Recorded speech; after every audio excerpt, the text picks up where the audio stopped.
This is Castle 1. Race officer speaking. Lane line is on boundary up ahead, 35 seconds out. A bit lower and faster here.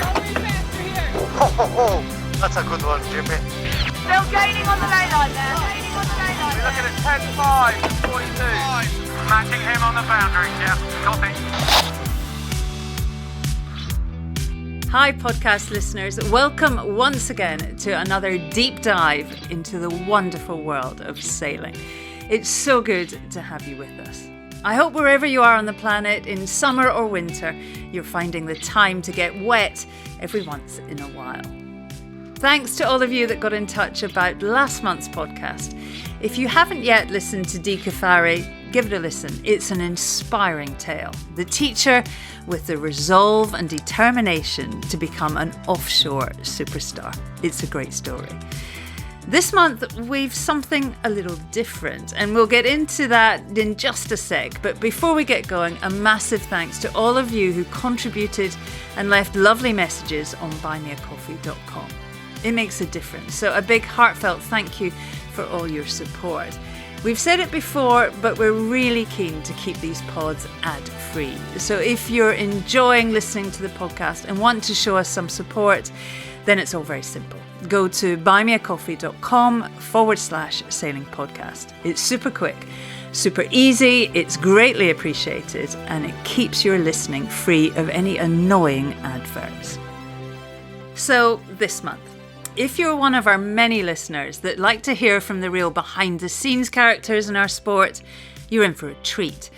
Over the years on this podcast, we've brought you interviews with some of the biggest names in the sport. Jimmy Spittle, Russell Coutts, Ben Ainsley, big-name sailors excelling out on the racecourse. But each and every one of them have a number of people they rely on to get them the results, to keep them at the top of the leaderboard. Trusted confidants who know what to say and when to say it. I am, of course, talking about coaches. And this month we talked to 4 of them from very different areas of sailing as we take a look at how you coach the best in the world. In part 2, we talked to the man who's just coached Hannah Mills to the most successful female Olympic sailor of all time. A former double Olympic silver medalist himself, Joe Glanfield has coached Mills to 2 golds and a silver in just 3 Olympics. He's a man that avoids the limelight. Interviews with him are a rarity, but from an Olympic coaching perspective, he's one of the best. And we also have a truly fascinating chat with a Dutch psychologist, a business leadership specialist who quickly became the secret weapon of one of the world's most experienced offshore skippers. Anja Maraki van Bokstel is a big name in organisational psychology and has some race-proven techniques that turned around the fortunes of Volvo Ocean Race outfit Team Brunel in the last edition of the Volvo. She's a fascinating listen. And in this edition, we talk to one of the very biggest names in sailing coaching, the man that a certain Jimmy Spittle credits as having played a key role in building his impressive career, the one and only Philippe Presti. But before we hear from Philippe, we kick things off talking to one of our sport's most well-known characters, a former Australian Olympian that now calls Cowes his home. One of the most prolific coaches in the sport, the hugely respected Andrew "Dog" Palfrey. I hope you enjoy the time I spent with the sport of sailing's super coaches. When we were training at home, he was really tough on us. When we went to a regatta, he was really nice. The data will provide the answers, but if you don't know what questions to ask, you're going to be lost. We kick off with Andrew Palfrey, Dog. Dog could well be one of the busiest men in sailing, coaching all kinds of boats from J70s, Etchells, through to the big boys. TP52s, RC44s and Super Maxis. He was head coach at Artemis Racing for the San Francisco Cup of 2013. He's always in demand by the top-end teams. And we're about to get a glimpse into why, what he brings to the game. His reputation, and certainly from my experience working with him, he not only has a wealth of knowledge as a sailor and a coach, but also has a real no BS approach. There's no fluff, no time wasting, no guessing, just good, solid, Aussie, no-nonsense facts. And when you're investing hard in the sport, that's a solid approach. Whether you're fighting for the oldest trophy in world sport or trying to get better at racing your J70 in the Solent. Dog is on the team sheet. He's one of the first. Dog has been around the sport for a long time. He crewed for Ian Murray in the Star, competing in the 2008 Beijing Games. He's won the Etchells World Championships with John Bertrand and Tom Slingsby. Now a massive presence in the Etchells class. Whoever and wherever you are in the world, he's there with advice. He's always willing to help. Ever in demand, we catch up with Dog straight off the plane from Miami. Andrew Palfrey. I can't do this whole chat calling you Andrew. To those who don't know, the sailing world, of course, knows Andrew as Dog. I've no idea where that comes from. We haven't got long enough, Dog, to go through all that. But we're going to go with Dog anyway. You're just off the plane from Miami. Dog, what have you been up to? I was sailing Etchells shells out in Miami, which was fantastic. Great weather, escaping the English winter. It was fantastic. Lovely. Get your hiking legs on. That's it. Feeling every bit of my 54 years, actually. We're talking coaching in this month's podcast. And when I think of sailing coaches, there's a few big names that spring to mind, one of which is yours, of course, Dog. How does that happen? How do you go from Olympic sailing 2008 in Beijing to the top of the sailing world's coaching list? Oh, thanks, Shells. Well, look, I think as I would, or I'm sure you would, tell young people when they ask, how do you move forward in this sport? How do you get to the higher levels of the sport? And my answer is always keep looking for the opportunity, and then once it's presented, work your bum off. And I guess through my Olympic sailing, I was lucky enough through contacts there to get a gig in the those Louis Vuitton regattas. I hadn't been in. I sailed the America's Cup as a nipper in my early 20s, but then had drifted away from that and gone more down the Olympic route. And so through the Star class, actually, I got asked by Hamish Pepper to come and help Oracle first, and did that. It seemed to go well. I did work really hard and did my best, despite not working in that bigger team at all ever before. I guess then people see you doing that sort of thing. And then I got asked by Terry Hutchison to help with Team Artemis when he was there, and flowed on from there. I've been lucky enough to coach in 52s and the RC44s now for a number of years, and dabbled in and out of Olympic classes as a sort of consultant type coach. My roots are really One Design keelboats, and I do a lot there as well.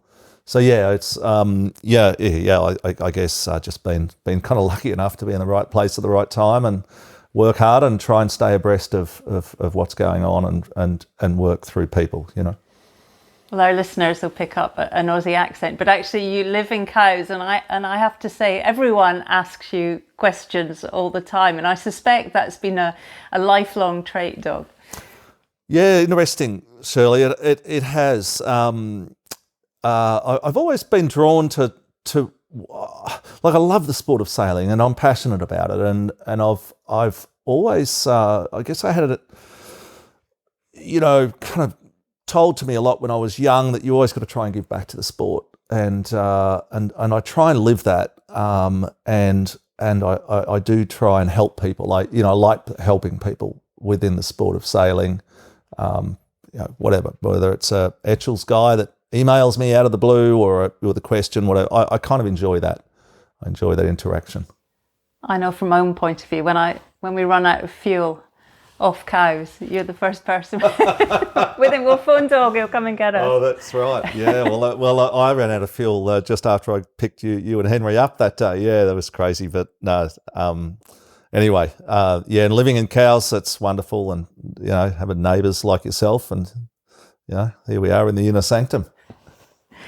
We are speaking to a few different coaches in this podcast from different areas of the sport. Doug, just tell our listeners, describe, what kind of coaching that you do. Primarily what I do and what I've done really for the last 10 years or so is I work with owners. I work with sailing teams and they're funded by owners that steer the boat. And so I work with a pretty wide cross-section of people. I work with some of the best pro sailors in the world within those teams. And then, those teams are also filled with some amateurs based on the rules of the class, Corinthian sailors, I mean. And most importantly, I work with the owners who are in general quite wealthy, very intellectual people. Who do this for enjoyment, do the sport for enjoyment. You coach some big names in a wide variety of disciplines. How do you approach that? Telling the world's best sailors where they're going wrong? Look, I was really lucky, Shirley, to have had some amazing mentors in coaching. We had Victor Kovalenko coaching Ian Murray and myself and the staff for a couple of years back in Australia. That was incredible. I took a huge amount from that. There's been other great coaches that have coached me and or have been working alongside, and you learn, you watch and listen. And one thing that Victor told me, or what I observed, is that when we were training at home, he was really tough on us, and he was a hard taskmaster. But what was really interesting is that when we went to a regatta, like he came to 2 Worlds with us, I think, he was really, really, really nice. He went from being the guy with the whip to a supporter, and he laid that out to me as well. He basically said, "You'll notice a big difference in me when we arrive in Buenos Aires or whatever, in that we've done the training. When pushing you is not going to help at all. I'm going to be there to support you. I'm supporting you guys once we get to the event." And I just pretty much do events now. I don't really do training because there's no time. The people I work with, we don't actually train. We're not really allowed to train in some classes because of the cost controls, which is a great idea. So I see myself more as a supporter of people and a colleague, let's say, and my role, I'll have my opinions as to what they need to work on, and so I need to frame things so that we're concentrating on the right things when we do talk or when we do get that odd training day before an event. My job is to sort of guide things and really create an environment where people are learning the right things, and we're grabbing the lowest hanging fruit, and we're improving. How do you do that? I mean, you turn up in a big boat. There's a lot of people. There's big, as you say, there's that mix between Corinthian and pro and owner. How do you approach that when you step into that? Yeah, I guess I like to. Well, I've certainly worked hard on being an all-rounder, someone that's got a good grasp of tactics and strategy, good grasp of the kind of theory of why boats go through the water as they do, design and sails, hydrodynamics, aerodynamics, and we've all worked. You would have worked with absolute technicians who maybe aren't so good at the the tactical side or the psychology side. And again, this is something I took from Victor, is he was like a psychologist, you know, and he's very good on the technical side and so on and so forth. So there's no surprise he's had so much success. So I like to think of myself, and I've certainly worked hard on being an all-rounder. So that's the first thing. So I understand the sport. I understand racing. I do a lot of racing myself, which I think is important. So I've got empathy for the sailors, as to when things go wrong, kind of why they went wrong. And say from a boat handling perspective, if something went wrong, and if that was the crucial factor in a race, I'll probably go to one or two of the guys on the boat that run the middle of the boat, let's say, and I might not know, I probably don't know why something happened. You see the outcome, but why did it happen? You know, it might be in the grinders, you know, that they kicked the wrong switch with their foot and blah, blah, you know, whatever. So I'll go to your trusted guy on board and just quiet word, you know, hey, what happened there? He says, you know, such and such forgot to, you know, it was just a mistake. And I'll sort of ask, was this something we need to talk about? And he goes, no, we don't need to talk about it. We've already talked about it. It's done. He won't do it again. It's, you know, so okay, fine. You know, so it's you got to kind of listen and then if it's something more equipment related, you probably go to the data a little more, just to have some solid basis for what you're putting forward to the team. It's not that they don't trust you, it's just facts are always going to be stronger than opinion. It sort of depends, really. I think a lot of it comes down to respect, I think, and you sort of need to earn the respect of people, and when you have that, they're more inclined, I think, to listen to you. And it's different every day. There's something different every day that you need to concentrate on, and I think that really is the sort of the art of coaching, if you like, in my world, where we have such a small amount of time from when the last race ends on one day to the first race of the next day, and people are tired and there's other stuff going on, and I think the art is really picking the one or two important things, packaging them up so that you're helping the sailors and building their instincts to make the right decisions the next day, you know.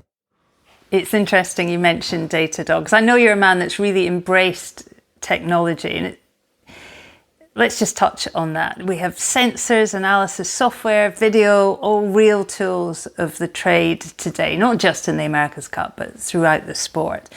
How has technology changed your coaching methods? It's a great question, and it has changed a lot. I remember going and working with a TP52 team, that would have been 10 years ago or something, and we travelled with a data analyst, a videographer, a drone guy. It was an early time of drones. So the coaching team was 4 people, let's say. Now the coaching team is 1 person, and that's because all of this stuff is so much easier to use. The analytics platforms and so on, there's so much more intuitive for a person like me who doesn't really have much computer training and so it's certainly made the days a lot longer. However, you know a lot more. It's all at your fingertips. And I think, like I said before, facts are much better than opinion. Opinions are good. There's a place for opinions, and that's sort of, you know, you're using your instinct, and that shouldn't be underestimated. And that's really what drives where you start looking in the data.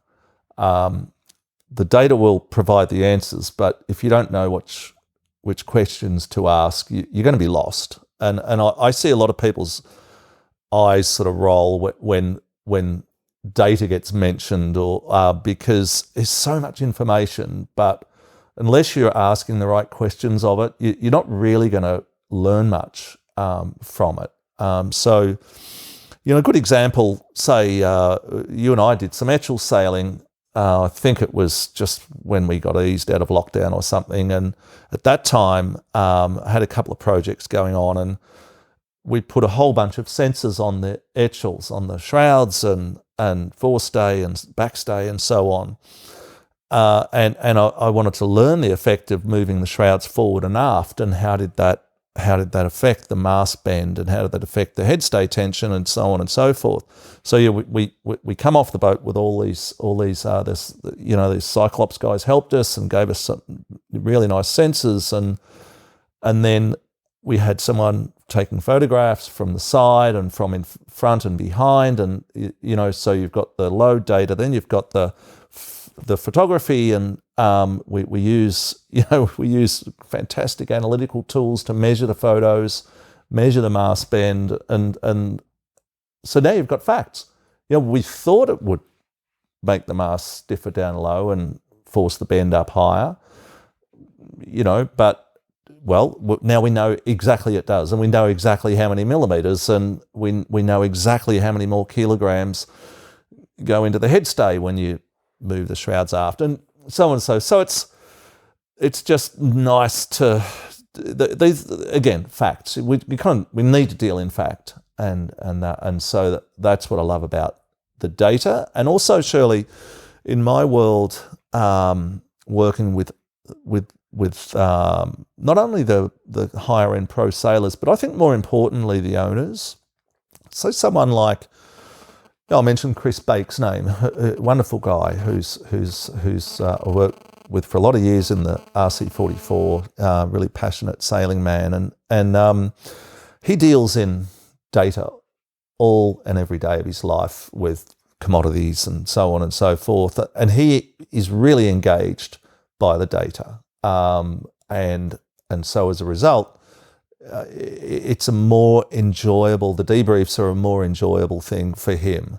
He feels he's getting more from it than, someone like me waffling away, about an opinion about something. So, He wants to understand it in facts, not he does. Opinion. Absolutely, yeah. Is it ever a challenge, Doug? You're the man with the numbers, the data, the sensors on the boat, the software tools, and you're telling a high-level helm he should be going faster. I mean, that can't be an easy job. No, it's not. Look, it is. And at the end of the day, Shirley, I talk about the world in which I kind of operate. You're there to get results at the end of the day. You're there to improve the performance of the team. Your value add is really improving the performance. So it's that's always, that expectation is always there. I see racing sailboats as a game of decision making. Really, I think everyone in the boat, I feel, is in that category. Like the trimmer, he's either going to ease the sail, he's going to pull it in, or he's going to keep it cleated, right? It's decision making. And people make better decisions when their instincts are more dialed in. Also when their head's in the game and not full of the bandwidth's not full of other stuff. And I myself know that as a sailor, my instincts get developed when I'm learning. And so my job with that helmsman, in terms of driving the boat faster, it might be like a balance related question. And it might be, he might say, I can't get this, we can't get the speed. Every time I bear away a little bit, just nothing happens. And okay, all right. Well, so I might go to the data and I might say, well, every time you try and build, you can see, every time the boat's slow, we can see the corresponding period afterwards is that the boat heels too much.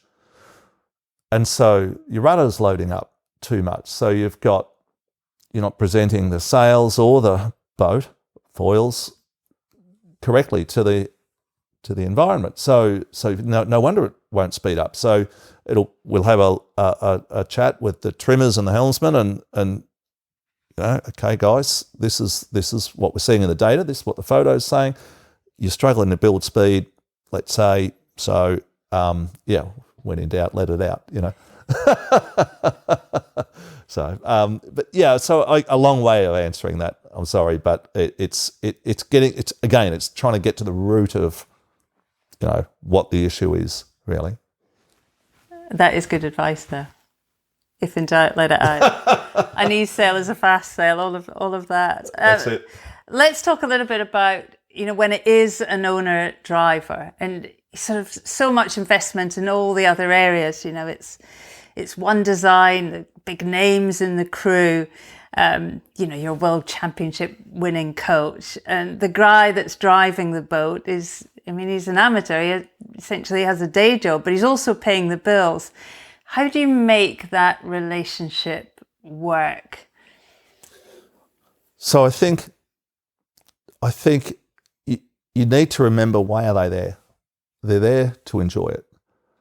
They wouldn't be doing it otherwise. I kind of feel like the result is, whilst it's important, I think our job as sailors and coaches in that owner-driver environment is to make sure the enjoyment factor is there.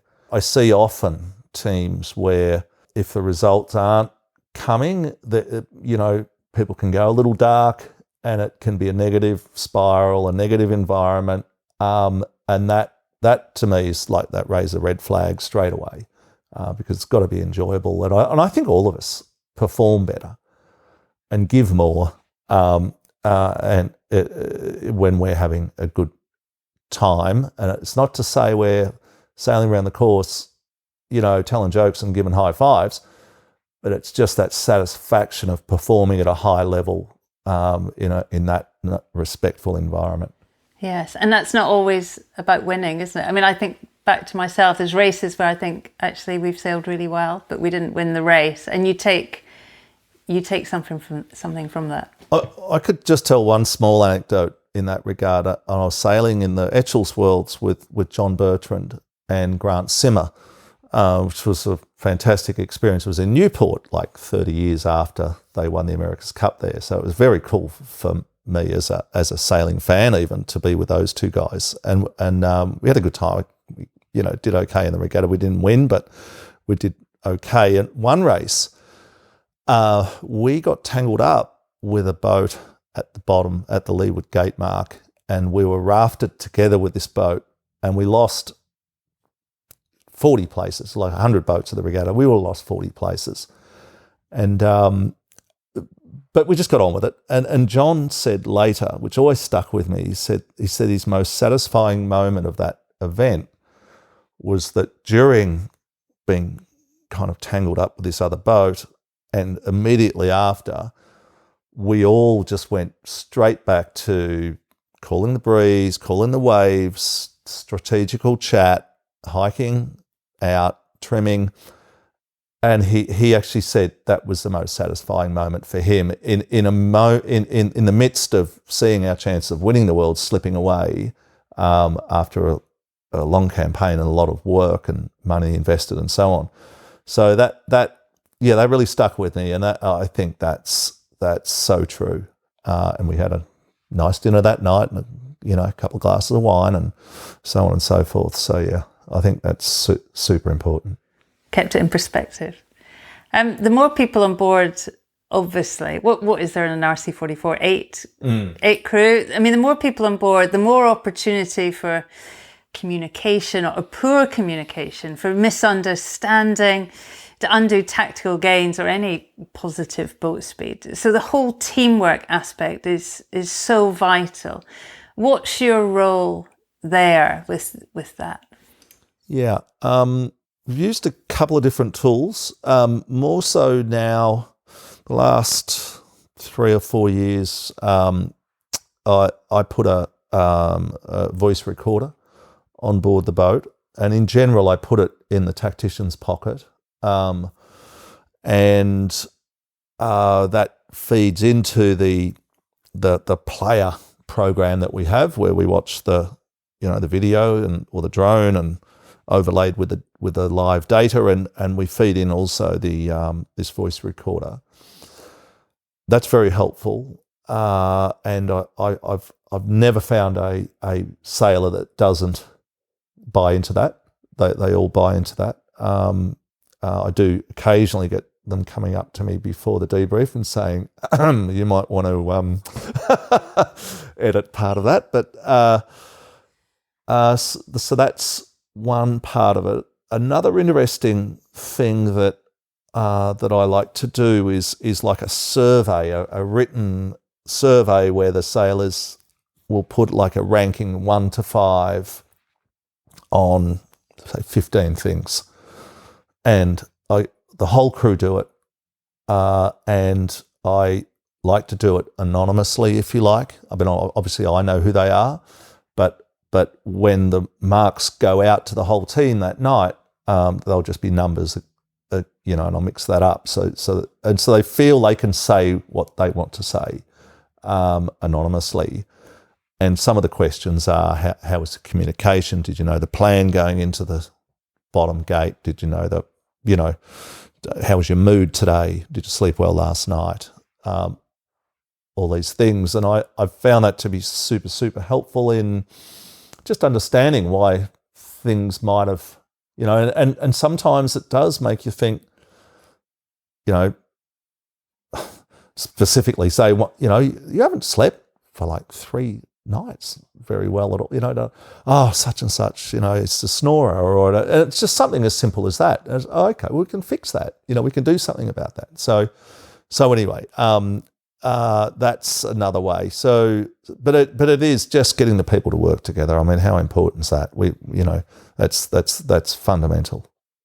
So often it's just being asked in those big crews. Quite often you're not even asked. Exactly. Right? And I think that's a really good thing about the survey thing is people buy in. I would even get people on the rib to do it as well, actually, because quite often they've got really good, insightful opinions as to what needs to happen, or so on and so forth. Obviously, they don't know that comms on board the boat, but they know a lot of other things. So.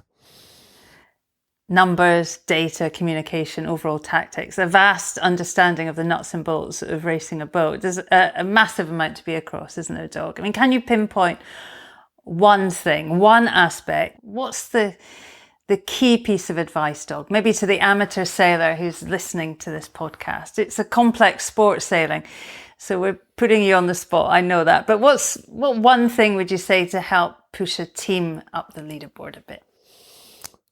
Yeah, I was told once by a team I worked by, an owner I worked for early days back in the Far 40 days, and it was really the start of my coaching kind of career, if you like. And he said to me after we'd finished a Worlds and we're having a beer, he said, I've never been coached before. This is the first time. And I figure that we'd have, and we happened to win that Worlds. And he said, I think we'd have got there eventually anyway. We'd have figured it all out. But you've helped us get there 3 or 4 years quicker. And that to me, that always stuck with me. And obviously it's a huge compliment, but it really highlighted what a coach does. And that is shorten the process of learning. Now, is there one thing? No, there's not one thing. It'll be different for every single team and at each event and so on and so forth. So it is you and the listeners know, a very complex sport, or a simple sport made complex. So yeah, it's really just about adding that value in the most important area at that time. I love that the one thing the amateur can do is hire a coach. That's the one thing. Well, it is, but also let's think about it. Coaching, there's self-coaching. And how easy is that these days with GoPros and your Garmin watch, not Garmin watch, but your watch or your device, or your phone on the, so you've got there you go.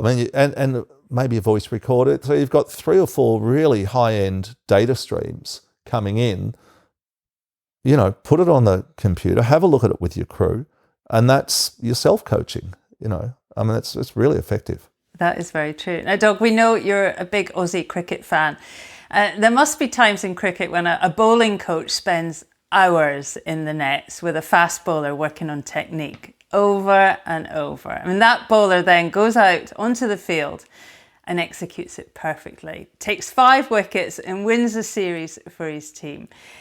Do you ever have that? Do you have those moments as a sailing coach? Yeah, I love the analogy too, Shirley. I'm a massive cricket fan, for sure. And those moments, say where you've drilled into a trimmer, or the guy that sets up the mast, or the tactician about a starting technique, and you see them carry out exactly what you've discussed, and it works, and they win a race or they win a series, and that does happen. It's so satisfying as a coach. I'm tingling thinking about it, to be honest with you. It's just so nice. And it gets back to wanting to add value and wanting to help people. That's really the basis. For me, that's the basis of coaching. And when you've seen that you've made a difference in such a dramatic way, that's where it's at for a coach. There must be some tough moments as well, and I suppose with an expectation that you never show it really. Well, you're dead right. I think what's important. I know what is important is really to keep your emotions on an even level. As important when things are going well, to just keep a lid on the emotions, and obviously when things are going badly or have gone badly, because it's a huge emotional thing for the sailors when they haven't executed, and sometimes when the pressure's really on and they know they've made mistakes, and so people are down. So on those days, you're the guy that's got to come in and lift things up, and maybe make sure there's cold beer at the debrief, and so on and so forth. And so I think that I think you were on the rib with me one time in the Extreme 40s when I was with Artemis, and you were doing a thing on Terry, and Terry wears his heart on his sleeve, as we know, and I think we had a one really bad day, and then the next day we won by a whisker or something, and I do recall you saying to me, God, you don't really show much emotion. And it's just, I think that's your job, and you can let the emotion out at other times, but you need to be pretty neutral. And I remember that we were filming an episode for CNN Mainsail. There was plenty of emotion coming from Terry. That was enough. That was enough. Doug, can you pinpoint your proudest moment as a sailing coach? Oh, there's been a few. I think I'm. Rather than be specific, I would just say I'm proudest when the teams I work with have achieved an aim, or they're happy or satisfied. That fills me with pride. In terms of specifics,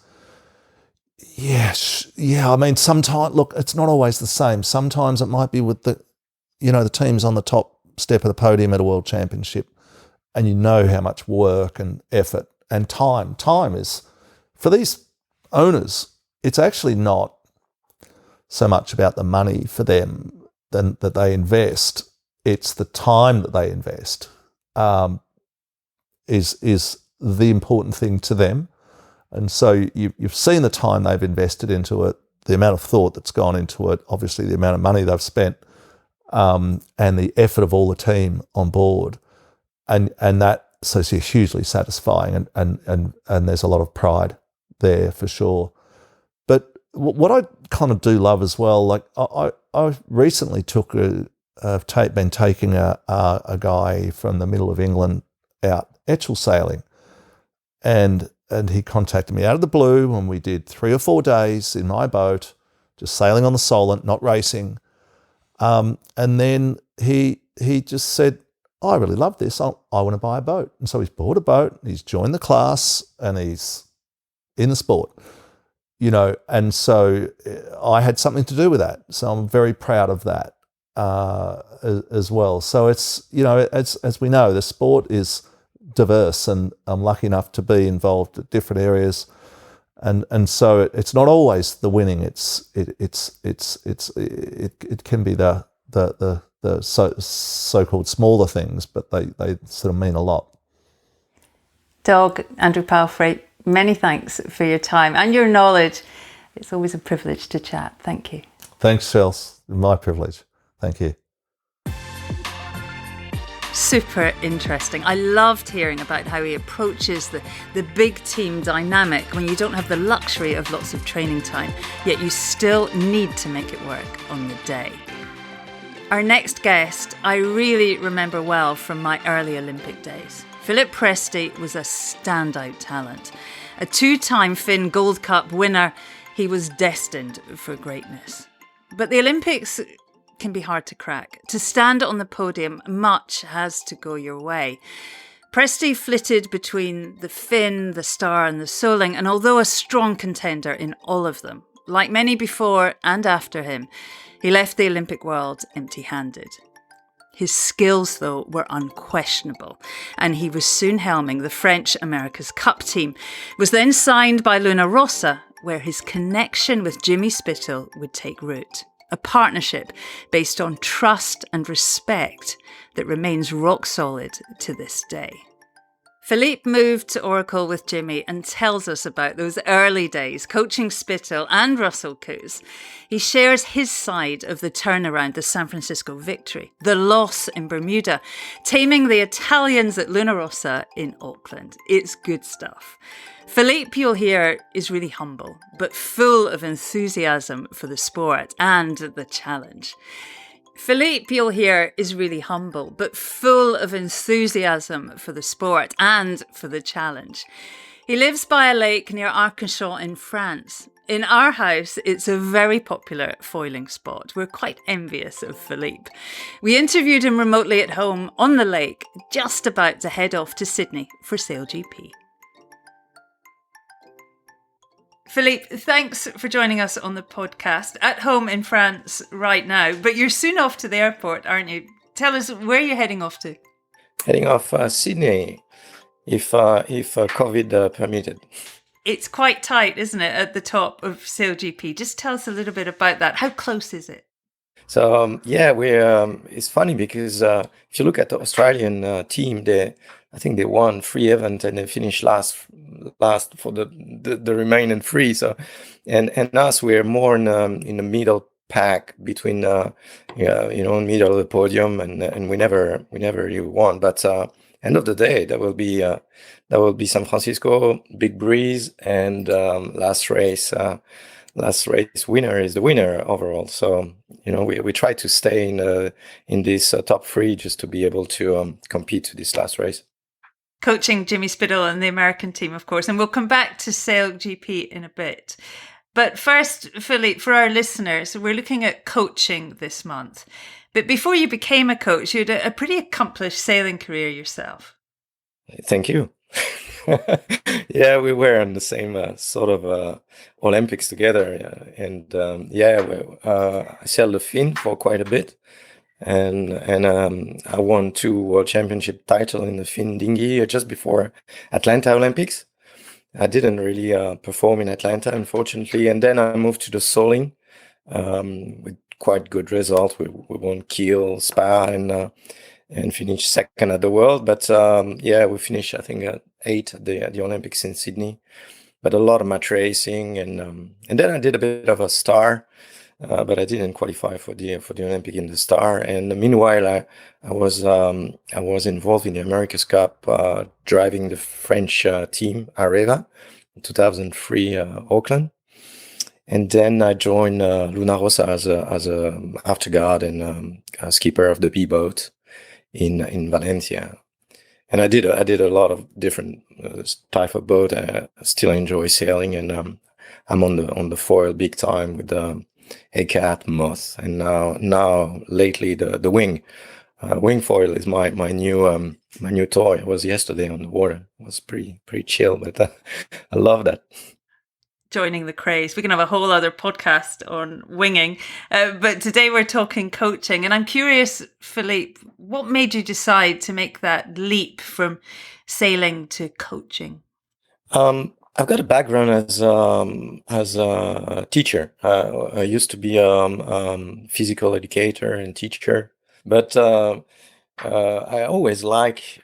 I feel America's Cup is a world where you've got a lot of people involved, to create the performance of the team.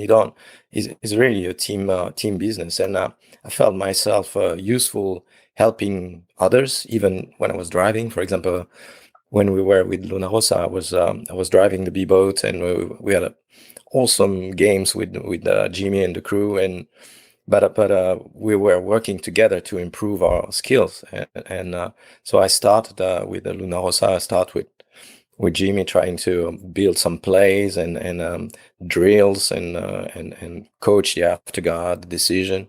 That's how it all started. And then the big boat. The America's Cup, as we knew it, the big heavy monohull disappeared, and I was not really a cat sailor.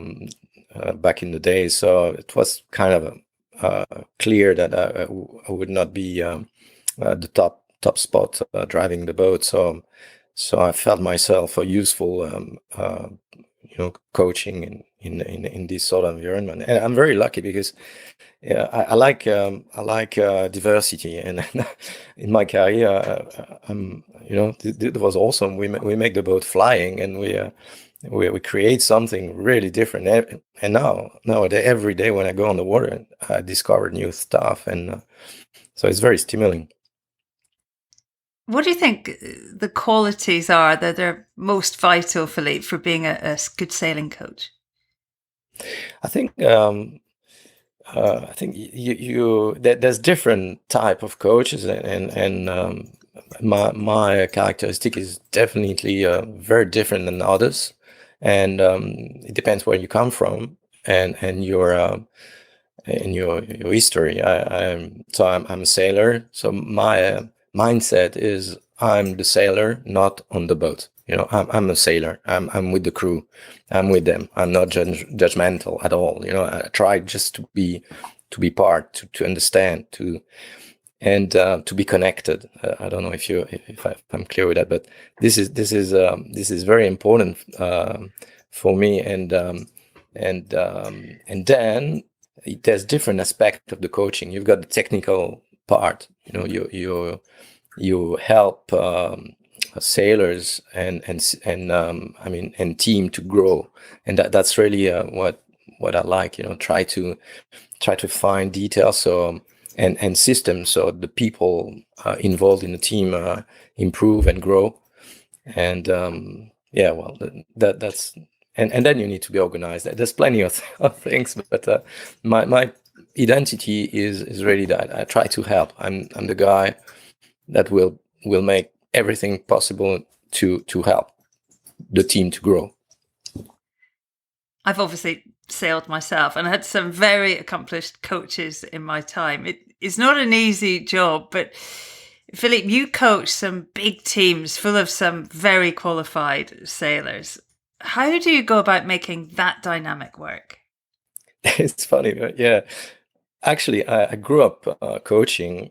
If you around me, I had Russell Coates, John Kostecki, Murray Jones.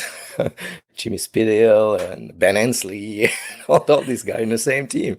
And it was really interesting because to start with, Russell was,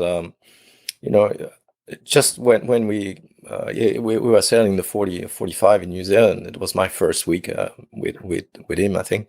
And he told me, yeah, tell me 3 things, and that would be enough. Then tell me 3 things. And it was very hard for me because I'm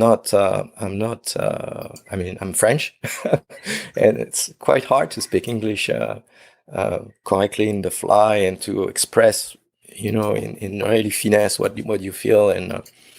And rather than explaining, I decided to show. So I built a system so I could bring a lot of video, a lot of audio. I was recording all the audio on board, the comms, taking picture, synchronize everything with the data. I built a sort of with Racine Bravo and a lot of good friends from Racine Bravo. I built this sort of system so I can be very agile, showing the good moments. And rather than explaining and give a lesson, I started to show and ask questions. And by doing this, I think I saved my job. Otherwise, I was very dry, giving Russell free tips every session. But I felt that much more efficient because first we developed boats that never exist before. So you have to create the future, and the sailors at that time, they are the best position to create that future, and they are the one in charge at the end. So end of the session, I show all the data and the video. It's like a movie. We're watching sequences. I choose or they choose, and then we discuss that. And when we're happy with it's like trying to break the code. It's really this sort of feeling. And then we've got an ID, and I'm in charge of putting this ID into next day. What we're going to do? What's the goal? How many? What's the setup for the drill, and how many hours we want to do that? And then and try to find the way to structure the work the next day. Interesting. So more of a collaboration. I can't imagine telling Russell Coates what to do. Is that straightforward?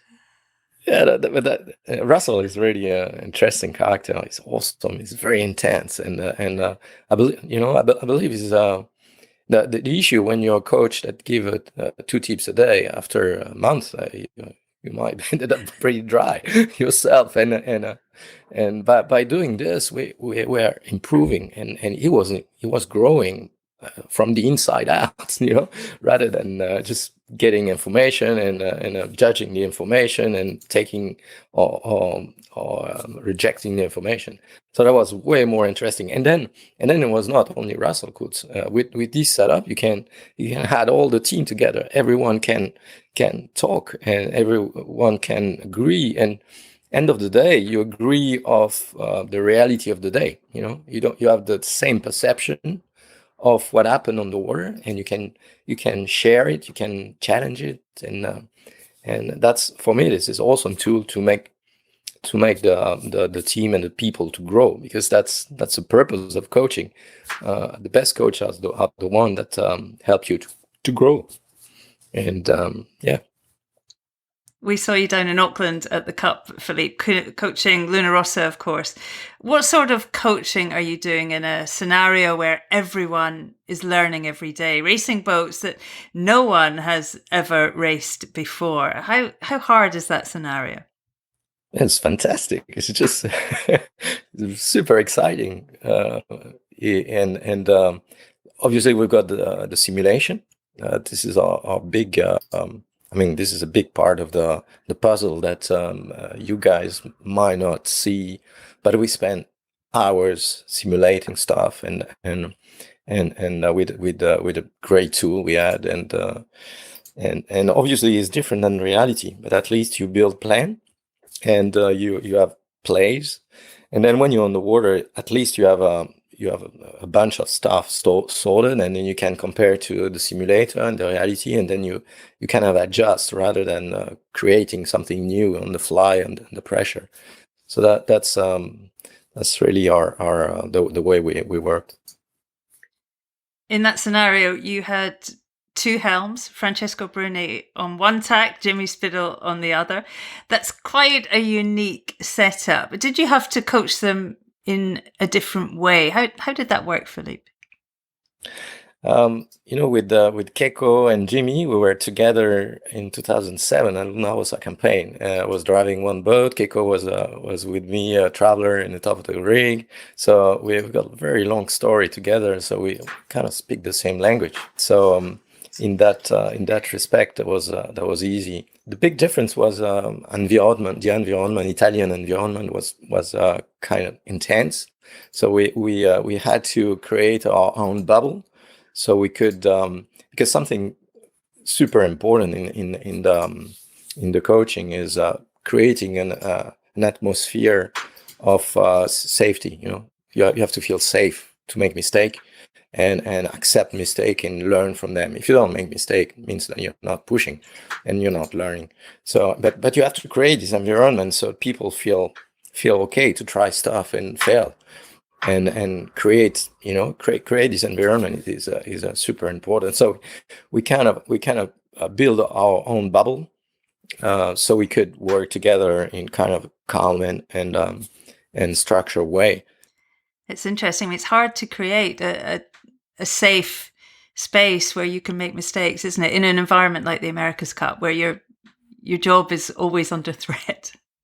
But this is the key, and this is why the way that I approach, by luck, honestly, I didn't have that plan to start with, but it was really responding to Russell the man. But to create this environment when you see reality, it's much easier, because you don't hide. You have pretty much nothing to hide, because everything is in front of your eyes, and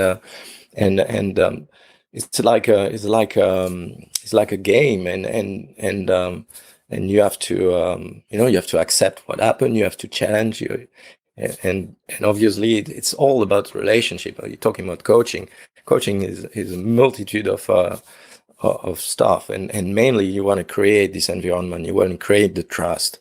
You want to make the people feel that they're at home with you, and they're not going to be judged. They're going to be helped. Really, you have to create that. And also, I was not alone coaching Narosa. I was lucky to find young guys keen to learn, and at the Jacopo Plazzi, for example, that take a lot of responsibility on the technical aspect, on checking the other boats, and this is really a team effort. And every member of the team is accomplished sailor most of the time, or top designer, or brilliant people on these teams, and you just have to make the thing happen so everyone feel they're part of it, and they can respectfully give information, and this information would be taken, for example, with Luna, so we had this sort of chart, like an engagement chart. When we started the debrief, it was very hard because everyone was emotionally impacted and want to participate, and then we built a sort of a rule that we have to sign. And there was this sort of rule of engagement, and that respect the guy that speak, and the clients are the sailors. They are the one we want to help, and this sort of thing. We had this sort of a funny rule, and it works pretty nice. That's interesting, because from the outside it appeared, well, until they started winning, very sort of un-Italian. It was very unemotional, and normally a big Italian team is full of emotion. So that was your doing, Philippe. Yeah, we try hard, because but I think the Italian recognize that I believe emotion is very important, because it's creative. If you look at Italian culture and the way they build stuff, is full of emotion, and that's their creativity is lead by that. But themselves, they realize that sometimes they get too high, and that was a limit of for winning, for example. That was kind of a limit. So we tried to just cool down a little bit, use the creativity, use the forum. Sometimes there were forum very creative and very loud, and everyone was chatting. But we are at this time where it was important to prepare the race, for example, or when we want to take good lessons, and these forums were more calm, more structured, more I thought it was very good balance. But for sure, you need you cannot erase a part of your good culture, Italian culture, and I'm French, so I'm not that far in terms of emotion, in terms of so yeah. Interesting. Let's talk about Jimmy. You've been coaching him a while now, Philippe. He's been on the podcast a while back now. What kind of sailor is Jimmy? What kind of sailor is Jimmy? It's not too bad, I think. No. It's he grew up. The first time I met Jimmy, it was just before Sydney Olympics, and before he was a big star, he was just a youth match racer. And a friend of mine asked me, "Yeah, I've got this youth guy from the club. He's pretty good. He wants to do a soling campaign. You want to train with him?" So we went for it.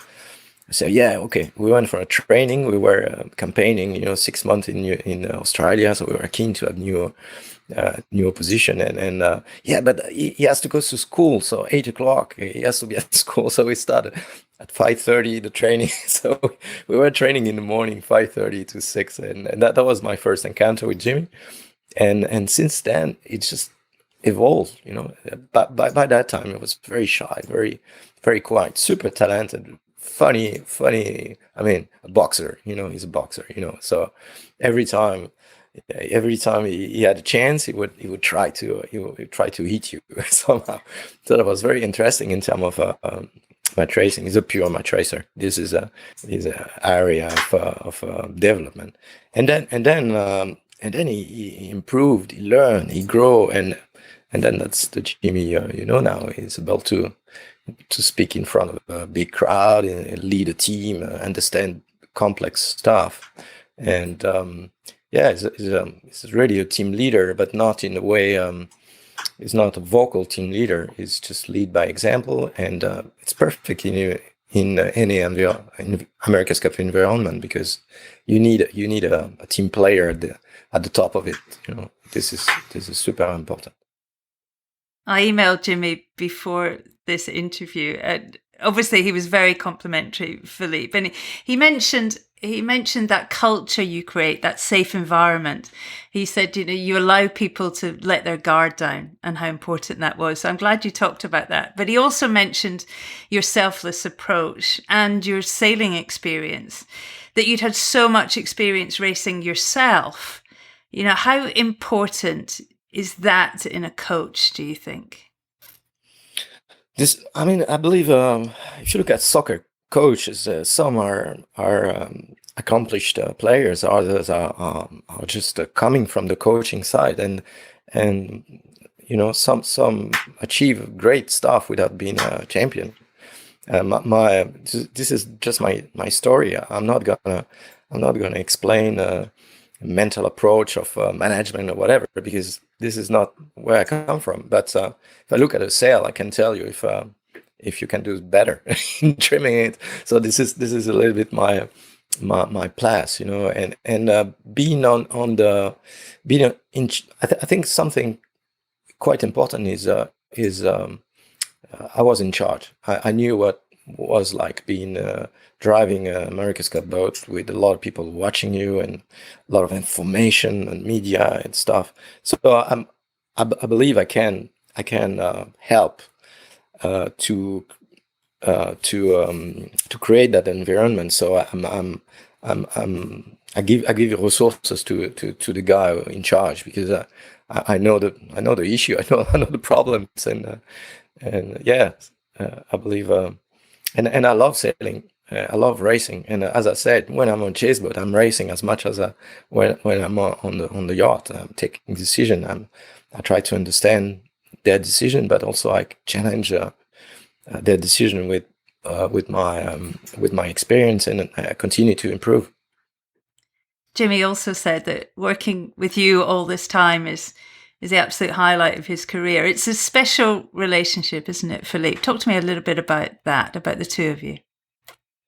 I believe there's a lot of trust, kind of higher respect both sides.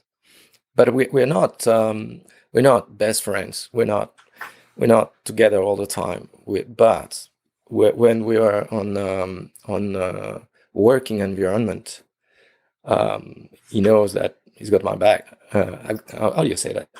I've got his six, or anyway, I don't know the proper phrase, but I'll be there for him. He knows that, and I really enjoy working with him, because I think he's got great value in team environment, and he gives a lot. He's obviously is a achiever, so he's kind of self-oriented, like every achiever, but he gives a lot. He gives a lot of credit to the people that deserve that credit. There are a lot of people that enjoy working with him because they felt responsible. They felt that they, if he gives responsibility. If you take responsibility, he will appreciate that, and he will help you to grow, and that's great. It's not shouting. It's really respectful, and but intense. He wants to win. Anyway, this is good journey together. One of the most talked about regattas on this podcast is, of course, the San Francisco Cup of 2013. We've talked to Ben, Jimmy, Cal Langford, Russell Coates, Glenn Ashby, of course, many of the sailors involved. What was your role? Coaching Oracle, they were 8-1 down, not an easy position for a coach to be in. What was your role in turning that around? For me, that was my best time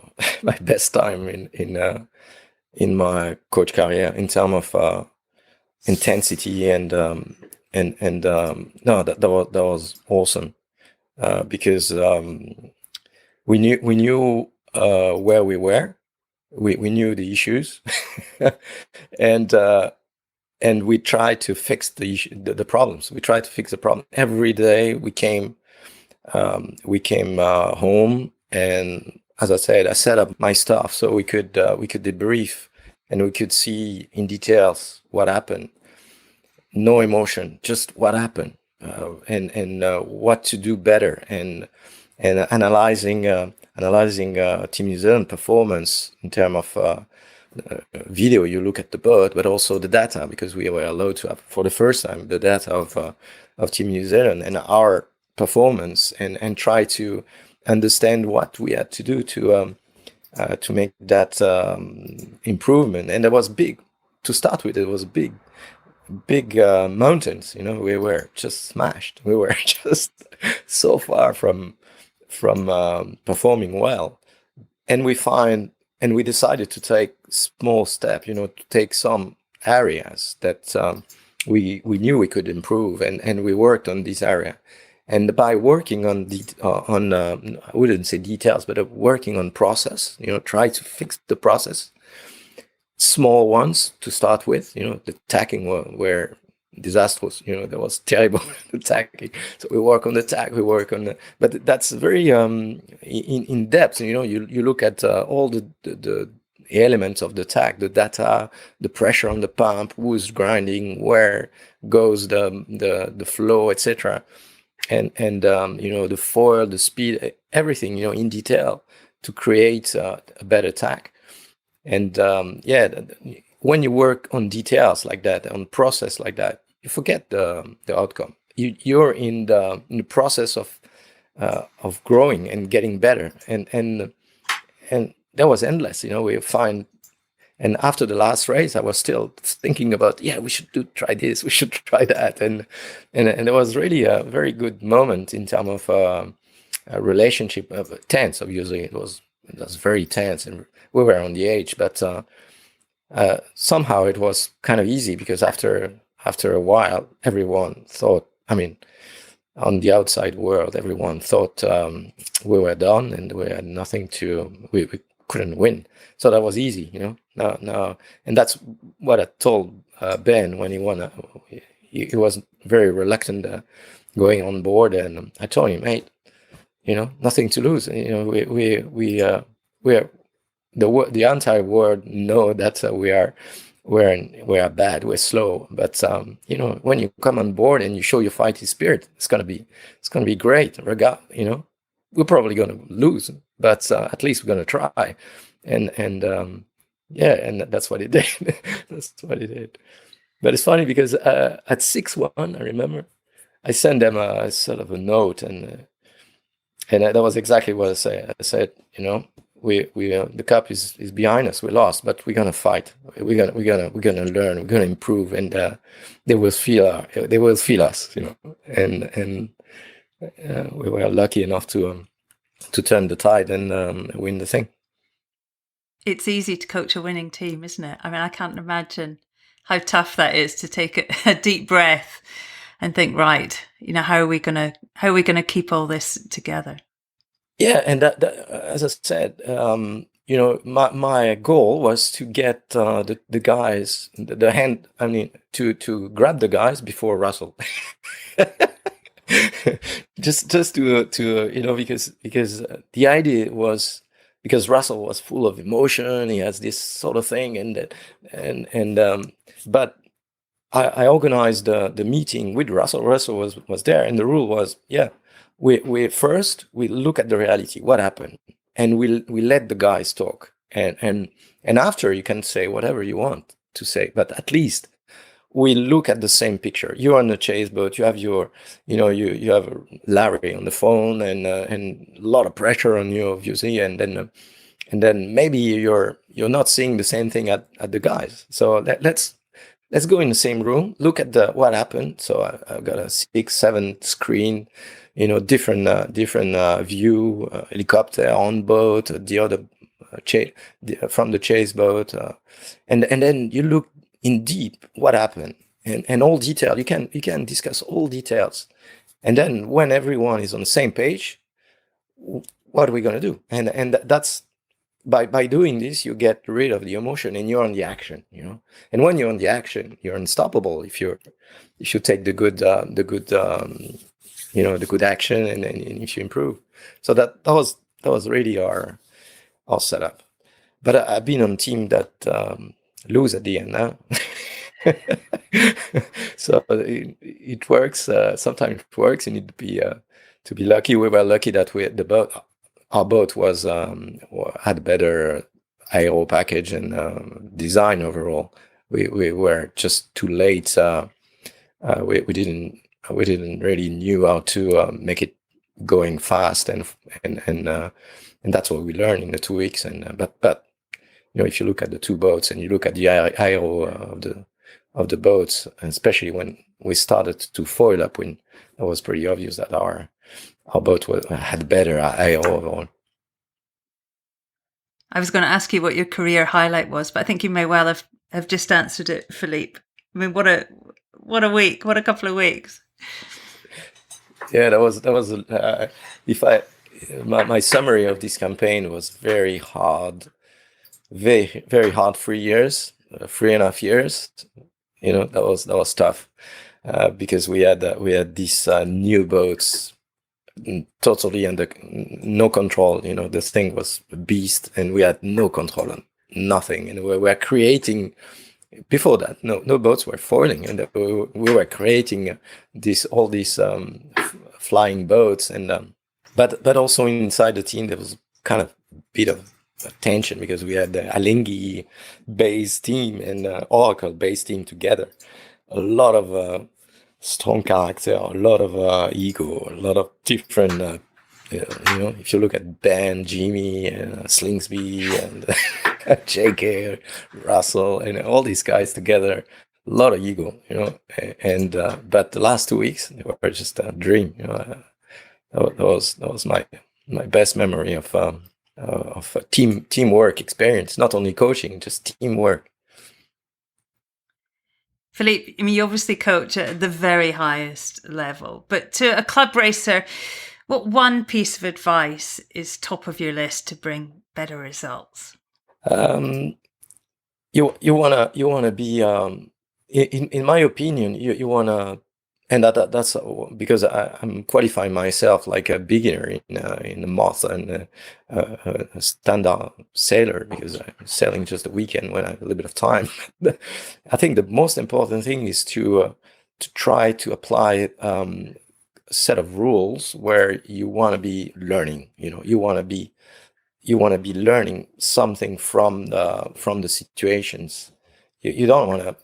For example, when you drive your car, and you drive all your life. But if you're not taking serious courses of piloting, you're just driving, and you're not improving, and then potentially you lose you don't know the sign on the road. So I noticed a lot of sailors that way. They enjoy sailing, and they go sailing, and they're just like in autopilot. And but in my view, you want to try to learn. You want to try to and to learn. Video is awesome, and that's very easy to grab a video and have a GoPro at the back of the yacht, or recording the communication on board, or ask to someone that perform better than you. Try to ask, because people answer you. you will be surprised. When I start a class, I just call the people. Sometimes I never met, just to I want to do that. What do you recommend?